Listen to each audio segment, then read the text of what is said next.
Hello friends, मैं हूं नरेंद्र और ये है मेरी वाइफ पूजा। हाय।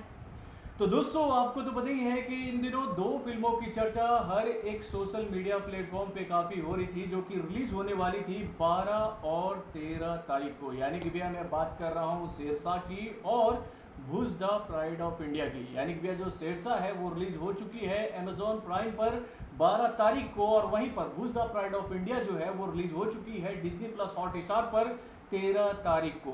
तो भाई ये दोनों फिल्में कैसी हैं और इन दोनों फिल्मों में से किस फिल्म ने लोगों का दिल जीता है, चलिए समझने की कोशिश करते हैं एक रिएक्शन के माध्यम से। और आज मैं जो रिएक्शन आप लोगों के सामने रखने वाला हूं, तो भैया उसमें मैं ज़्यादा कोशिश करूंगा कि पूजा जी अपना पॉइंट ऑफ व्यू आप लोगों के सामने रखें। तो पूजा जी, मेरा जो सवाल आपसे ये है कि ये दोनों फिल्में देशभक्ति के ऊपर आधारित थी और इन दोनों फिल्मों को एक दिन के अंतराल में रिलीज़ किया गया। यानी कि 12 तारीख को रिलीज़ हुई है शेरशाह, 13 तारीख को रिलीज़ हुई है भुज द प्राइड ऑफ इंडिया। तो सबसे पहले मैं ये सवाल आपसे पूछना चाहूँगा कि इन दोनों फिल्मों में से कौन सी फिल्म आपको सबसे अच्छी लगी? मुझे बोलने से शेरशाह बहुत ही अच्छी लगी फिल्म। शेरशाह क्यों? शेरशाह मुझे जस्ट देखने में लगा कि हाँ ये फिल्म है, इस तरीक़े से बना हुआ था कि देखते देखते मुझे इमोशनल भी हुई कुछ देर के लिए, इमोशनल हुई, मगर इंटरेस्ट भी लगा कि हाँ ये फिल्म मुझे देखना चाहिए। जैसे रात को 1:30 बजे तक मैं 2 बजे तक मैं जैसे सो जाती हूँ, मगर ये ऐसा फिल्म था कि मुझे इंटरेस्ट लगते गया। मैं रात में 3:30 बजे तक मैं देखती रही ये फिल्म बात को। इन्होंने पते वाली कही है दोस्तों। मतलब कि मैं तो रिव्यू करता रहता हूँ और मेरी आदत है, और इन्होंने अभी हाल फिलहाल में ही मेरी टीम को ज्वाइन किया है। तो ये नॉर्मली कभी लेट नाइट जगती नहीं है और ना ही फिल्में देखती हैं। लेकिन उस दिन जब मैं इस फिल्म को देख रहा था तो ये भी मेरे साथ बैठकर इस फिल्म को देख रही थी, और उन्होंने पहले तो ये कहा था कि मैं दूसरे दिन देख लूँगी, लेकिन जब इन्होंने फिल्म को देखना शुरू किया और उसके बाद इनका भी इंटरेस्ट जगता गया। और वैसे उस दिन एक बात और अलग हुई थी ना पूजा की, 12 बजे अमूमन मैं आपको जैसा बताता था कि हाँ। अमेजॉन प्राइम पर फिल्म रिलीज हो जाती है और 12 बजे तक फिल्म नहीं आया था, तो हम लोग ऐसा नहीं लग रहा था कि ये फिल्म फिर रिलीज नहीं नहीं होगी। आएगी, नहीं आएगी। आप बोल रहे थे कि 12 बजे तक हो जाता है, पर ऐसा क्या हो गया कि नहीं हुआ है। तो फिर जाके आप देखे, किस में देख रहे थे आप? Amazon prime. अमेजोन पे फिर जाके बाद में आप देखे ना, 12:15 के करीब 8 शायद मिनट देखे। 8 मिनट हो गया था, 12:08 पर ये फिल्म रिलीज हुई थी। तो पूजा, इस फिल्म की कहानी के बारे में आप बताओ कि इस फिल्म की कहानी कैसी थी? कहानी बहुत ही अच्छा बनाया गया था। इस कहानी की जो फिल्म और स्टोरी जो रियल बेस्ड पे थी, विक्रम बत्रा का जो हाँ, लाइफ इसमें जैसे दिखाया लगता गया। था कि हाँ रियल में बना हुआ ये फिल्म है, कोई एक्स्ट्रा ड्रामा नहीं डाला गया है इसमें। जो एक्चुअल लड़का जैसा था विक्रम बत्रा, उस तरीके से दिखाया गया था। तो इसीलिए मुझे क्या लग रहा था, इंटरेस्ट जगते जा रहा था कि हाँ भाई ऐसा भी होता है। रिस्पेक्ट करना चाहिए हमें विक्रम हाँ। बत्रा का, क्योंकि उन्होंने जो शहादत दी है हमारे देश के लिए, बहुत और ही उनको जो मतलब परमवीर काबिले चक्र से तारीफ है। सम्मानित किया गया। नो डाउट विक्रम बत्रा के किरदार को पूरी सिद्धार्थ। तरीके से जी गए अपना सिद्धार्थ मल्होत्रा मल्होत्रा। ने। उन्होंने मतलब वाकई में इस किरदार को बहुत ही बेहतरीन तरीके से निभाया। और मैं भी ये बात आपको कहना चाहूँगा कि जब मैं इस फिल्म को देख रहा था तो ऐसा नहीं लग रहा था कि ये सिद्धार्थ मल्होत्रा है। कभी कभी तो ऐसा लग रहा था कि ये रियल में हाँ। वीर शहीद विक्रम बत्रा है। मतलब कि उन्होंने तरीके उनके किरदार को पूरी तरीके से जिया। और सबसे बड़ी बात ये रही कि इस फिल्म की कि फिल्म की कहानी को वैसे ही रखने की कोशिश की गई जैसा कि था। यानी कि आप उनके पूरे स्टोरी लाइन को अगर देखो तो विक्रम बत्रा के लाइफ को स्टार्ट टू एंड हम लोगों के सामने रखने की कोशिश किया गया। बचपन हाँ। वाला वो जो शॉट कि किस तरीके से बचपन में वो अपने जीते रहते चीज़ों हैं, को अपना पाने एम के को लिए, पाने के लिए अपने ये चीज़ करते को हैं। पाने के लिए, अपने एम को पाने के लिए जिद उनके अंदर कितना था। जैसे बचपन में ही ये बात हम लोगों को क्लियर की गई इस फिल्म के माध्यम से कि वो बचपन से ही एक सपना देख कर रखे थे कि वो फौज में जाएंगे, और जबकि उनका फैमिली बैकग्राउंड जो था वो फौजियों का नहीं था। उनका जो फैमिली बैकग्राउंड दिखाया गया था वो फौजियों का नहीं था। नहीं। लेकिन फिर भी उसके बावजूद उन्होंने एक सपना देखा कि मुझे फौजी बनना है। फिर उसके बाद में उनके लाइफ पर जो वो वाला फेज़ आया आपका, जो लव वाला, जो उनका कियारा आडवाणी के साथ में जो उनका अफेयर हुआ, और उसके बाद एक वक्त के लिए वो थोड़े से डगमगा गए थे अपने प्यार को पाने के लिए कि हाँ, वो अपना एम छोड़ के प्यार के पीछे, नहीं हमको एयरफोर्स नहीं, मर्चेंट नेवी, हाँ, मर्चेंट नेवी मुझे ज्वाइन करना है। तब उनके दोस्त ने बताया ना कि जीना है तो तू अपने सपने के साथ में जी, एक लड़की की वजह से तू इस चीज़ को चुनने जा रहा है जिसमें तेरा कोई इंटरेस्ट नहीं है, तू ये बचपन से ये बहुत सपना अच्छा देख रहा है। पॉइंट था पूजा। ये वाकई में ये बहुत अच्छा पॉइंट था कि आप थोड़ी सी खुशी को पाने के लिए आप उस सपने को त्यागने की कोशिश कर रहे हो जो कि आपने बचपन से देखा है। हाँ। वो सपना आपको त्यागना नहीं चाहिए। इस फिल्म में ये बात क्लियर की गई है। नो डाउट फिल्म की कहानी तो ज़बरदस्त थी और उसके साथ में क्लाइमेक्स भी जो था ना फिल्म का, मतलब कि ज़्यादा ड्रामेटिक नहीं करने की कोशिश नहीं। किया गया कि हाँ भाई फिल्मीकरण इस फिल्म का कर दिया जाए कि थोड़ा सा फिल्मी लिबर्टी ले लेते हैं भैया कि हीरो है ऐसा करेगा वैसा करेगा। जैसा कहानी सुना गया होगा, जैसा बैटल हुआ था कारगिल वॉर के दौरान, जो विक्रम बत्रा ने जो अपनी वीरता को दिखाया था जिस तरीके से कारगिल वॉर में, उसको एज इट इज रखने की कोशिश किया गया। मतलब कि ज़्यादा बढ़ा चढ़ा कर फिल्म में नहीं। दिखाने की कोशिश नहीं की गई। नहीं। ये होता ना कि एक हीरो है तो मतलब कि वो गोलियों की बौछार के बीच में दौड़ता हुआ जाएगा, उसे गोलियां नहीं लगेगी नहीं और वो सारे मतलब कि अपने प्रतिद्वंदियों को मारते चला जाएगा। अक्सर फिल्में में होता है पूरा बंदूक चलते रहता है, गोली चलते रहती है, मगर दुश्मनों को लग जाएगा एक गोली में ही उन लोग ढस। मगर यहाँ पे अगर उन लोग अगर फौजी रहते हैं लोग, वो लोग 10 गोली भी खा के खड़े होने की हिम्मत रखते हैं, है ना। मगर यहाँ पे विक्रम बत्रा को ऐसा नहीं दिखाया गया। जिस तरीके से जितने गोली खा के वो हो गए, फिर जाके 6 आदमी जो गए हैं बाद में, जो उसके बाद में उन लोगों ने जो लड़ना शुरू किया, उन लोगों को ही रियल दिखाया गया कि हाँ विक्रम बत्रा यहाँ तक गए हैं, यहाँ तक के बाद में जाने के बाद में गोली खाए आप उसके वो वजह। लास्ट वाला पॉइंट का बात हाँ, करें जहाँ लास्ट पर जो पॉइंट। विक्रम बत्रा मतलब ग्रेनेड हाथ में अपना लेकर वो जाते हैं उस बंकर की तरफ फेंकने के लिए, और उसी हाँ। वक्त हम लोग देखते हैं कि एक स्नाइपर जो है वो उनको छुप गोली कर चलाता है। अटैक कर रहा है, और वहीं पर वो पॉइंट दिखाया जाता है अंत में कि किसको मारूं पहले, स्नाइपर को मारूं यानी कि जो आर्मी के हाथ में जो वो हाँ। रॉकेट लॉन्चर रहता है, तो वो सोचता है कि किसको पहले टारगेट करूं, बंकर को करूं या फिर स्नाइपर को स्नाइपर करूं। को। तो वहाँ पर एक मतलब ये पॉइंट जो है ना फिल्म को, मैं एक बात कहना चाहूँगा कि इस फिल्म की टीम ने वाकई में फिल्म को बहुत ही बहुत अच्छे बेहतरीन तरीके से तरीके से हम लोगों के सामने रखा गया। फिल्म में कुछ ऐसा ज़्यादा नहीं दिखाने की कोशिश की गई जिसको देखकर हम ये कहें कि भाई ये फिल्म कमज़ोर है या फिर यहाँ पर ये फिल्म वीक लग रही थी। तो ये तो बात हो गई इस फिल्म की कहानी की। अब यहाँ पर मैं आपसे सवाल पूछना चाहूँगा सिद्धार्थ मल्होत्रा के बारे में, बोलिए। कैसा परफॉर्मेंस किया उन्होंने? बहुत ही अच्छा, जैसे लग रहा था कि हाँ विक्रम बत्रा ही इस बैटल में लड़ रहे हैं। उनको देख के ही विक्रम बत्रा के कि हाँ इस तरीक़ा से होगा विक्रम बत्रा, देख के रोआ खड़ा हो गया था मैं तो। बहुत बोले थे उसका लव स्टोरी, और फिर जाके आखिरी में एंडिंग में जो वो डेट कर जाते हैं, मुझे बहुत रोना आ गया था। शायद आप भी रो रहे थे ना? भाई मैं फूट के रोया हूँ, मैं तो फूट के रोया हूँ। मैं सच बताता हूँ कि मैं इस फिल्म को देखने के बाद बहुत इमोशनल हो गया था। 2-3 बार इन्होंने टोका कि आप रो रही हैं, आप रो रहे हैं, तो वाकई में सिद्धार्थ मल्होत्रा के लिए मैं एक बात ज़रूर कहना चाहूँगा दोस्तों कि ये लैंडमार्क है उनके लिए। उन्होंने इस फिल्म में जो किरदार निभाया है ना, बहुत ही बखूबी निभाया है, बहुत ही बेहतरीन किया, और आने वाले टाइम में उनके इस किरदार को हमेशा याद किया जाएगा। और इस फिल्म की वजह से उनके पास में अब कई सारी फिल्में आने वाली हैं, ये बात आप जान लो। तो दोस्तों ये तो बात हो गई शेरशाह की। अब चलिए हम लोग बात करते हैं उस फिल्म की जिसको लेकर मुझे काफ़ी उम्मीदें थी, और ये film who's the pride of India है। पूजा, ये फिल्म कैसी लगी आपको? मुझे तो समझ में ही नहीं आया। जिस तरीके से आपने बुलाया कि आओ आओ पूजा, भूज चालू हो गया है, फिल्म चालू हो गया, आओ जो देखो। मैं बोली कि हाँ भाई देखी थी ट्रेलर, तो बहुत अच्छा लगा था। मैं बोली थी ना आपको कि जी दोनों फिल्म रिलीज़ होगा तो मुझे ज़रूर दिखाइएगा। बट जिस तरीक़े से शेरशाह को देख के इमोशनल जगह मुझे, बट भूज को देख के मुझे तो समझ ही में नहीं आया कि इसमें होता क्या है। पायलट कब लड़ाई पे चल जाता है, कब अपने घर चल जाता है, फिर जाके कब अजय देवगन सपना में रहता है, कभी उठ के खड़े हो जाता है लड़ने के लिए। मुझे तो कहीं तरीके से पता ही नहीं चला कि स्टोरी बनाया क्या गया है, कि इसको तोड़ तोड़ के एक एक खाँचा में रख दिया गया कि हाँ नेगेटिव जैसे फ़ोटो खींचते उस तरीके से हमको दिखा देना है। आप मतलब चलता जाता है। एडिटिंग वाले डिपार्टमेंट की बात कर रही हैं कि मतलब हाँ। सीन का जो कंटिन्यूशन है वो मुझे पूरे तरीके से ये नहीं जो समझ फिल्म में में आया। जो लय होता है, जो हाँ। एक स्टार्ट टू एंड एक फिल्म जा रही होती है, तो जिससे एक पता चलता है कि हाँ ये ग्राफ है इस फिल्म का, और ये फिल्म धीरे धीरे इस तरीके से मूव कर रही है। तो ये बात इस फिल्म में मिसिंग थी, आप ये हाँ। कहना चाह रही हैं।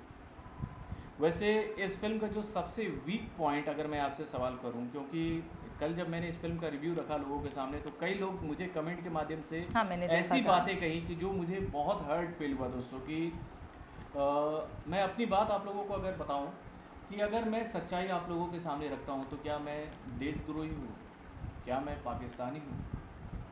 ये कमेंट मैंने देखा, और इस कमेंट को देखने के बाद मैं अचंभित हो गया था कि लोग ऐसी बातें कह रहे हैं कि भैया मैंने इस फिल्म को लेकर कुछ सच्ची बातें आप लोगों के सामने रखी। दोस्तों ईमानदारी से मैं इस फिल्म को लेकर एक बात आप लोगों से कहना चाहूँगा कि मैं इस फिल्म का इंतज़ार बहुत ही बेताबी से कर रहा था, और इस फिल्म से मुझे बहुत उम्मीदें थी, और जिस रियल इंसिडेंट पर इस फिल्म को बनाया गया था उस रियल इंसिडेंट को हम लोग बहुत करीब से जानना चाहते थे। लेकिन इस फिल्म की जो कहानी की जो सबसे वीक पॉइंट थी ना, वो ये थी कि भैया इस फिल्म को जिस तरीके से हम लोगों के सामने रखा जाना चाहिए था, जिस प्लॉट के बारे में इस फिल्म को लेकर बताया जा रहा था, उस प्लॉट को ही फोकस करना चाहिए था इस फिल्म में। सबसे बड़ी बात मैं आपको बताऊं कि इस फिल्म का जो सबसे बड़ा वीक पॉइंट था वो ये था कि इस फिल्म में इतने बड़े बड़े कलाकारों को लेना, इतने बड़े बड़े कलाकारों को अगर आप अपनी फिल्म में लोगे, अगर मल्टी स्टारर मूवी होगी तो हर एक स्टार को आपको स्पेस देना होगा। और जहाँ पर आप स्पेस देने के चक्कर में गए तो भैया कहानी जो है ना वो कहीं ना कहीं डिस्ट्रॉय हो जाती है। यानी कि भैया एक तरफ है अजय देवगन, एक तरफ है संजय दत्त, एक तरफ है एमी विर्क, एक तरफ है सोनाक्षी सिन्हा, एक तरफ है आपकी नोरा फतेही। सारे किरदारों को ये लोग इस्टेब्लिश करने के चक्कर में लगे रहे और भारी भरकम डायलॉग इन लोगों को दिया गया। लेकिन एक होता है ना कि कहानी का एक तार होता है जो कि धीरे धीरे आगे बढ़ता है, पॉइंट बाय पॉइंट आपको बताने की कोशिश करता है। यानी कि मैं अगर इस इंसिडेंट के बारे में आपको बताने की कोशिश करूं कि ऐसी जब फिल्में बनती है ना तो इस पर रिसर्च वर्क जो है ना वो बहुत स्ट्रांग होना चाहिए, बहुत ही स्ट्रांग होना चाहिए। डेप्थ में जाकर आपको ये नॉलेज होना चाहिए कि हम इस प्लॉट पर फिल्म बनाने वाले हैं। ये बात आप मानती है? तो ये आपको लगता है कि रिसर्च वर्क इस फिल्म के लिए वैसा था? मुझे तो ज़्यादा ड्रामा लगा, ज़्यादा बोलने से। क्यों ऐसा क्यों जैसे लग रहा था ज़्यादा फिल्मी बना हुआ है। जैसे आप शेरशाह को देख लीजिए, एक रियल बेस्ड लग रहा था, हाँ ऐसा हुआ होगा। मगर भूज और प्राइड ऑफ इंडिया का देखने से नहीं लग रहा था कि हाँ इस तरीक़े से हुआ, कहीं पे भी बम फूट जाए, कहीं पे भी कोई उड़ जा रहा है। और जैसे वो पायलट, हाँ एमी विर्क, हाँ तो वो क्या करते हैं, जैसे वहाँ पानी में से निकलते हैं, वो नदी में से जहाँ पे भी गिरते और निकलने के बाद डायरेक्ट उनको कहाँ दिखा दिया जाता है, उनके घर के पास में। वो जाके अपने बच्चे से हक कर रहे हैं। उसके बाद जो पीछे से सैनिक आता है वो देखता है हाँ भाई ये जिंदा है, जाके वो बताता है कि हाँ भाई ये जिंदा हुआ है। ये जो पॉइंट है ना, ये पॉइंट वाकई में बहुत वैलिड है बॉस। मतलब कि एमी विर्क मर चुके हैं लड़ाई में, मरे हैं, जिंदा है, ये तो कम से एयरफोर्स कम के ऑफिसरों को पता हाँ। चलता है कि वो मर चुके हैं और वो अपने सीनियर्स को बता रहे हैं कि वो मर चुके हैं। इधर एमी विर्क को दिखाया जाता है कि उनका जो प्लेन जो था वो क्रैश हो चुका है समुद्र के बीच में, और उसके बाद वो जिस तरीके से समुद्र से बाहर आते ना, लगता ही नहीं है कि ये समुद्र है। यहाँ पर एनिमेशन और वीएफएक्स की मैं बात कर रहा हूँ, बहुत ही वीक वीएफएक्स था। और यहाँ पर ये बच के निकलते हैं सीधा ये एयर बेस पर जाकर ना कर, मतलब क्या बोलूँ, जाकर ना कर, या फिर मैं क्या कर जाते नहीं, मैं डायरेक्ट मैं फैमिली से मिल लेते हैं, अपनी बच्ची से मिलने चले जाते हैं। उसके बाद इसमें एक और सीन था, इसमें एक और सीन था कि उनका एक जो दोस्त है, दोस्त डेट करता है, लड़ते लड़ते उनका जो फाइटर प्लेन था उसको पाकिस्तानी एयर फोर्स की जो सेना थी वो उसको डिस्ट्रॉय कर देती है। और अचानक वो जैसे मरते हैं, बीच सीन में ही एमी विर्क जो है वो पहुंच जाते हैं उनके घर पर और उनको बताते हैं कि वो नहीं रहा, उनकी माँ भी समझ जाती है कि वो नहीं रहा।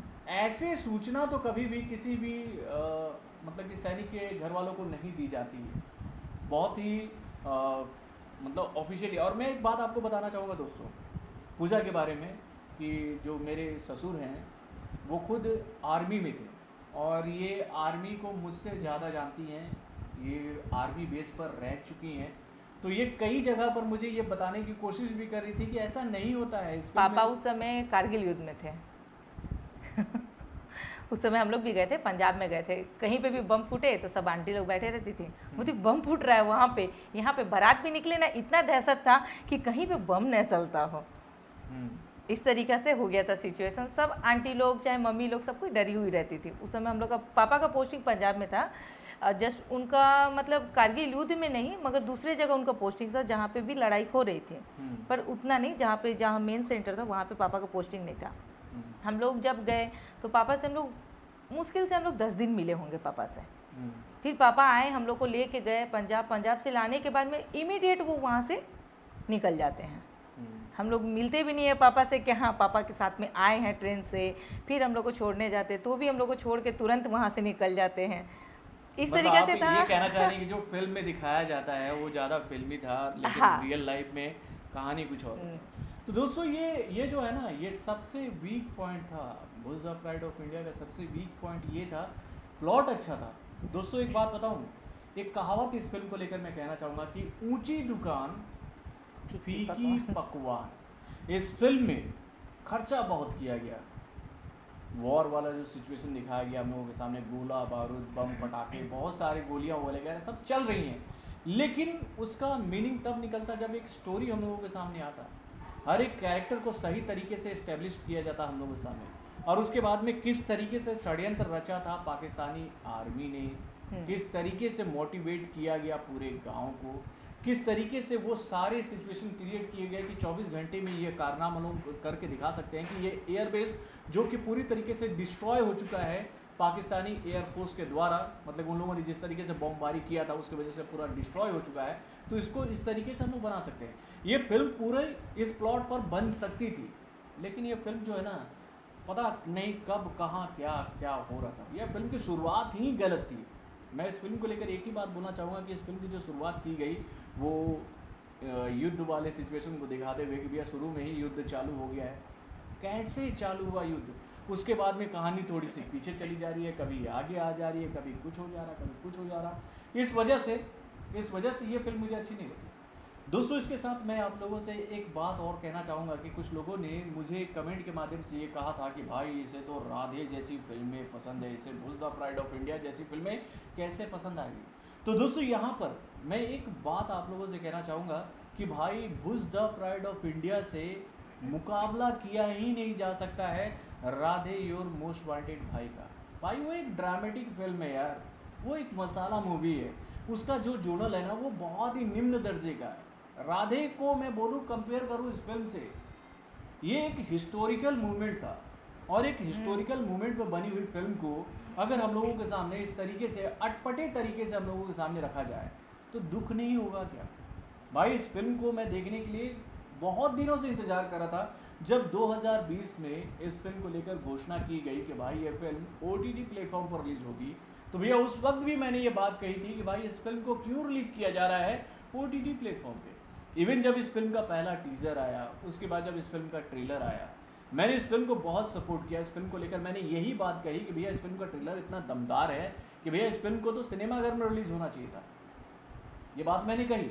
और उसके बाद जब इस फिल्म का वो सॉन्ग हम लोगों के सामने आया देश मेरे, उसको लेकर भी मैंने अपनी आवाज़ बुलंद की कि भैया इतने बेहतरीन देशभक्ति सॉन्ग को वैसा सपोर्ट क्यों नहीं मिला जैसा कि इस सॉन्ग को सपोर्ट मिलना चाहिए था। तो पूजा, अंत में मैं एक और सवाल आपसे पूछना चाहूँगा इन दोनों फिल्मों के डायरेक्टर के बारे में। इन दोनों फिल्मों के डायरेक्टर में से किस डायरेक्टर का काम आपको अच्छा लगा? विष्णुवर्धन जी ने शेरशाह को डायरेक्ट किया था, और उसके बाद में अभिषेक दूधिया ने भुज द प्राइड ऑफ इंडिया को डायरेक्ट किया। दोनों फिल्म के डायरेक्टर में से किस डायरेक्टर का काम आपको सबसे अच्छा लगा? विष्णुवर्धन। विष्णुवर्धन, क्योंकि मुझे शेरशाह ही समझ में आया है। भुज ऑफ प्राइड ऑफ इंडिया ठीक है, मे बी उन लोगों ने बनाया है अच्छे, उसी के बेस पे बनाया होगा, बट उसमें उतना रियलिटी नहीं लगा। तो उसमें फिर क्या करना मिलेंगे है। आप लोगों से किसी दूसरे रिएक्शन वीडियो में। तो आज तक के लिए धन्यवाद।